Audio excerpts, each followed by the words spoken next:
In Chapter 2, we will learn about strategic planning. As you remember from Chapter 1, we learned that marketing is a process that involves planning and that there are two perspectives, a tactical approach to planning and a strategic approach to planning.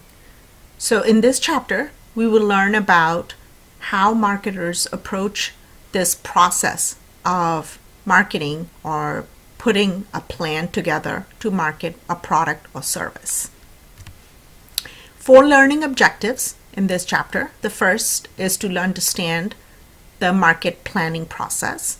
Second is to understand this concept of competitive advantage, which is arguably one of the motivations for the marketing plan process. Objective number 3 and 4 are 2 planning tools that marketers often use in the marketing or strategic planning process.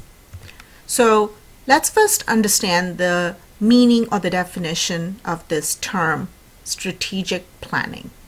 So I've broken the definition down into 4 parts. So let's look at each. The first is that strategic planning is a managerial process. So yes, it is an ongoing process. It's not a one-time deal. The purpose of the process is to create and maintain a fit. And so the key word here is the word fit. And so what managers are trying to do is they're trying to create and maintain a fit between the company's objectives and resources and the opportunities that the marketplace has to offer. So in sum, this process of strategic planning then is a responsibility that managers have to constantly try and fit their company with the ever-changing marketplace. So the outcome, or sort of a handy guide to this process of strategic planning, takes the form of a marketing plan. And it's a written document which serves as a guidebook for marketing managers. Now, the purpose of writing out a market plan is threefold. One is to be able to compare at the end of the planning period, to compare what the actual performance was to what was expected. Then to use it as a reference for success of future or similar activities, and be able to use it as an audit tool. So in other words, this is what I had planned and was I able to accomplish it? So let's look at the market planning process, or the different elements of writing a marketing plan. And what you see in front of you is a flow chart, and a flow chart that also is similar to the way the course is set up. So let's look at step 1 of the market plan, which is to write a business mission statement. And or sometimes it's also referred to as a vision, business's vision statement.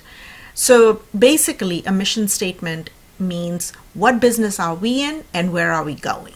Now, the key thing to remember about writing a company's mission statement is that it should be written in terms of the market and never in terms of the product. So I'm sharing with you 2 different examples of mission statements, one for Revlon, one for Home Depot. And as you can see, none of the mission statements here refer to or make any reference to the type of product that the company currently markets.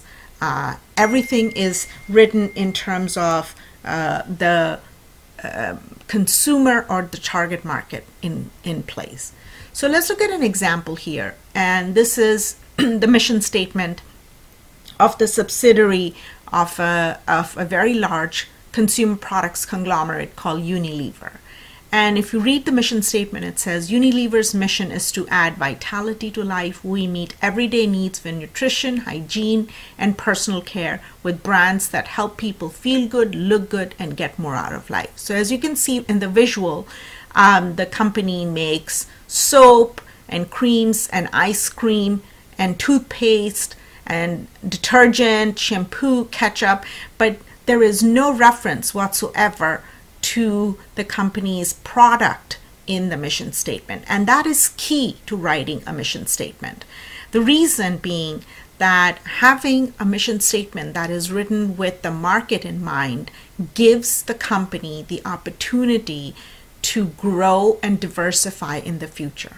If the company's mission statement is written with a specific product in mind, that limits the growth of the company, so that in the future, if the marketplace were to change in preference to the product that the company is currently marketing, then the mission would be a restrictive factor for the company. The second element of the marketing plan is the marketing plan objective. And so these are statements of what is to be accomplished through the activities.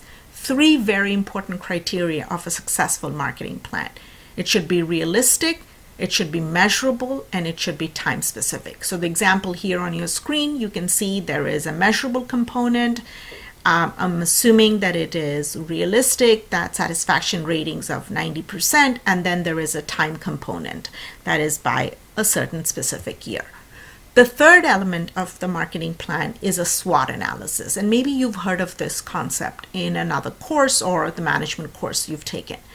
So a SWOT analysis is similar to doing an environmental scan around the company. The S and W are the strengths and weaknesses of the company, and they pertain to what the company does well and what things the company does not do well.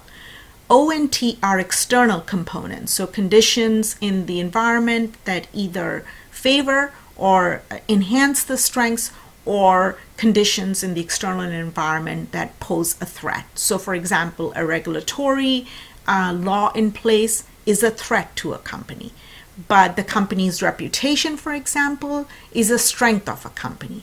Another example would be production challenges where the machinery is not operating well, or raw material sourcing is always an issue for the company. That would be a weakness.